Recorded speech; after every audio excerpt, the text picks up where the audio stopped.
What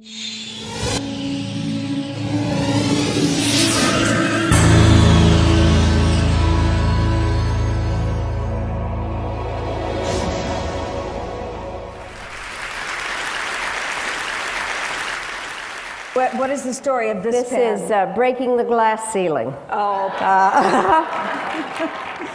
that was well chosen, Right. I would say, for This is what I spend when I get up in the morning, is trying to figure out what's going to happen, you know. And none of this pin stuff would have happened if it hadn't been for Saddam Hussein. I'll tell you what happened. I went to the United Nations as ambassador, and it was after the Gulf War, and I was an instructed ambassador, and the ceasefire had been translated into a series of sanctions resolutions, and my instructions were to say perfectly terrible things about Saddam Hussein constantly, which he deserved. He had invaded another country. And so all of a sudden a poem appeared in the papers in Baghdad comparing me to many things, but among them an unparalleled serpent. And so I happened to have a snake pin, so I wore it when we talked about Iraq. And when I went out to meet the press, they zeroed in and said, "Why are you wearing that snake pin?" I said, "Because Saddam Hussein compared me to an unparalleled serpent." And then I thought, well, this is fun. So I went out and I bought a lot of pins that would in fact reflect what I thought we were going to do on any given day. So that's how it all started. Oh, so how large is the collection then? Pretty big. It's now traveling. At the moment it's in Indianapolis, but it was at the Smithsonian. And it goes with a book that says, "Read my pins."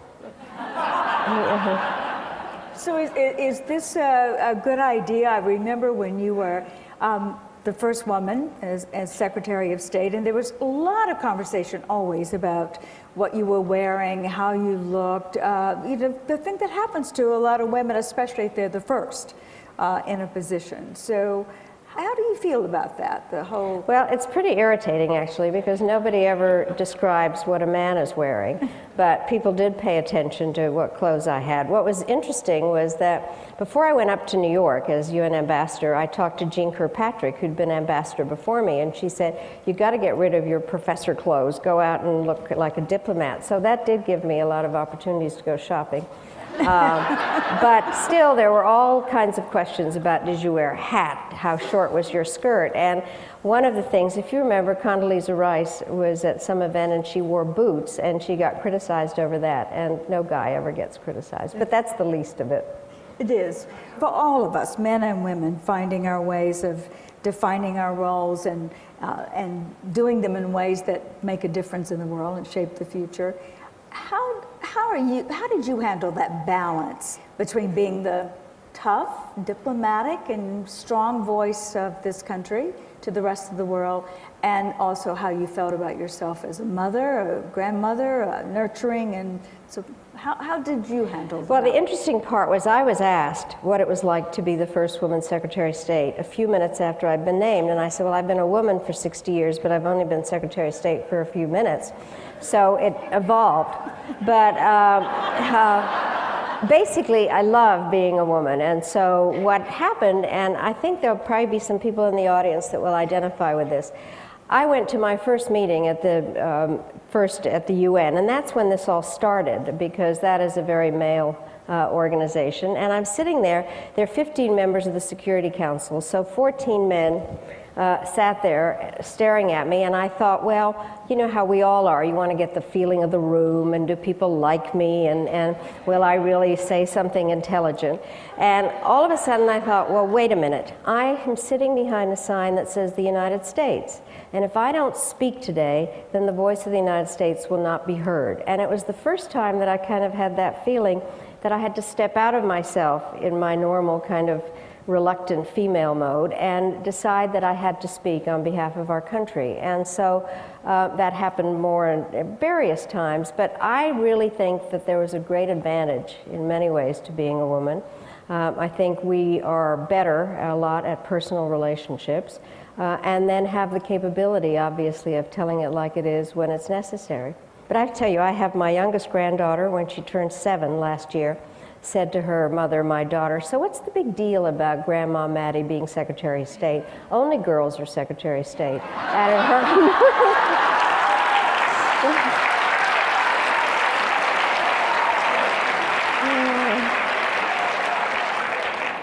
Because in her lifetime, that would be so. Yeah. What a change that Yeah. is.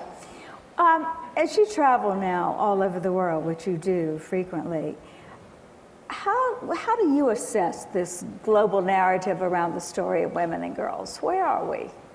I think we're slowly changing, but obviously there are whole pockets and countries where nothing is different. And therefore means that we have to remember that while many of us have had huge opportunities, and Pat, you have been a real leader in your field, is that there are a lot of women that are not capable of worrying and taking care of themselves and understanding that women had to help other women. And so what I have felt, and I have looked at this from a national security issue. When I was Secretary of State, I decided that women's issues had to be central to American foreign policy.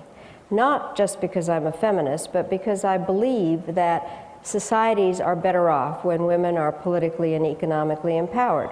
That values are passed down, the health situation is better, education is better, there is greater economic prosperity. So I think that it behooves us, those of us that live in various countries where we do have economic and political voice, that we need to help other women. And I really dedicated myself to that, both at the UN and then as Secretary of State. And did you get pushback from making that a central tenet of a foreign policy? From some people. I think that they thought that it was kind of a soft issue. The bottom line that I decided was actually women's issues are the hardest issues because they are the ones that have to do with life and death in so many aspects, and because, as I said, it is really central to the way that we think about things. Now, for instance, some of the wars that took place when I was in office, a lot of them, the women were the main victims of them. For instance, when I started, there were wars in the Balkans. The women in Bosnia were being raped. We then managed to set up a war crimes tribunal to deal specifically with those kinds of issues. And by the way, one of the things that I did at that stage was I had just arrived at the UN, and when I was there were 183 countries in the UN. Now there are 192, but it was one of the first times that I didn't have to cook lunch myself. So I said to my assistant, invite the other women permanent representatives. And I thought when I'd get to my apartment that there'd be a lot of women there. I get there and there's 6 other women out of 183. So the countries that had women representatives were Canada, Kazakhstan, Philippines, Trinidad, Tobago, Jamaica, Liechtenstein, and me. So being an American, I decided to set up a caucus. And so we set it up, and we called ourselves the G7. And Girl 7. And we lobbied on behalf of women's issues. So we managed to get 2 women judges on this war crimes tribunal.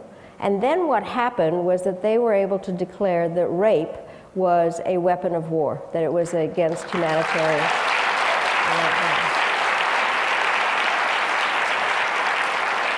So when you look around the world and you see that in many cases, certainly in the Western world, women are evolving into more leadership positions, and even in other places, some barriers are being brought down. But there's still so much violence, still so many problems. And yet we hear there are more women at the negotiating tables. Now, you were at those negotiating tables when there weren't, when there was maybe one voice, maybe 1 or 2 others. Do you believe, and can you tell us why, there is going to be a significant shift in things like violence and peace and conflict and resolution on a sustainable basis? Well, I do think when there are more women that the tone of the conversation changes, and also the goals of the conversation change. But it doesn't mean that the whole world would be a lot better if it were totally run by women. If you think that, you've forgotten high school. So the bottom line is that I think that there is a way, when there are more women at the table, that there's an attempt to develop some understanding. So for instance, what I did when I went to Burundi, we got Tutsis and Hutu women together to talk about some of the problems that had taken place in Rwanda. And so I think the capability of women to put themselves, I think we're better about putting ourselves into the other guy's shoes and having more empathy. I think it helps in terms of the support if there are other women in the room. When I was Secretary of State, there were only 13 other women foreign ministers. And so it was nice when one of them would show up. For instance, she is now the president of Finland, but Tarja Halonen was the foreign minister of Finland and at a certain stage head of the European Union. And it was really terrific because one of the things I think you'll understand, we went to a meeting and the men in my delegation, when I would say, well, I feel we should do something about this, and they'd say, what do you mean feel? And so then Tarja was sitting across the table from me, and all of a sudden, and we were talking about arms control, and she said, well, I feel we should do this. And, you know, my male colleagues kind of got it all of a sudden. But I think it really does help to have a critical mass of women in a series of foreign policy positions.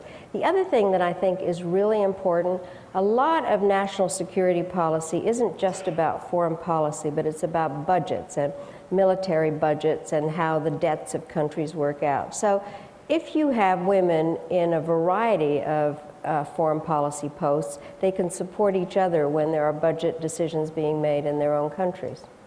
So how do we get you know, this balance we're looking for then in the world? More women's voices at the table, more men who believe that the balance is best.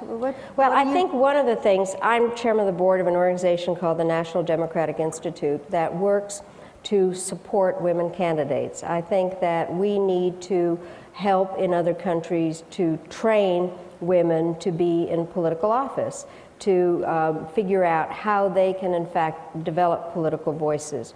I think we also need to be supportive when businesses are being created and just make sure that women help each other. Now, I have a saying that I feel very strongly about because I am of a certain age where when I started in my career, believe it or not, there were other women who criticized me. Why aren't you in the carpool line? Or aren't your children suffering because you're not there all the time?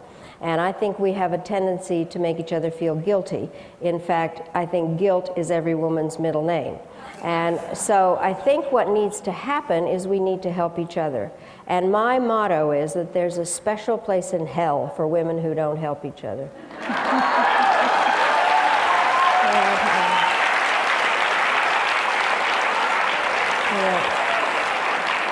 But Secretary Albright, I guess you'll be going to heaven. Thank you for joining us today. Thank you all. Thanks, Pat. Thank you.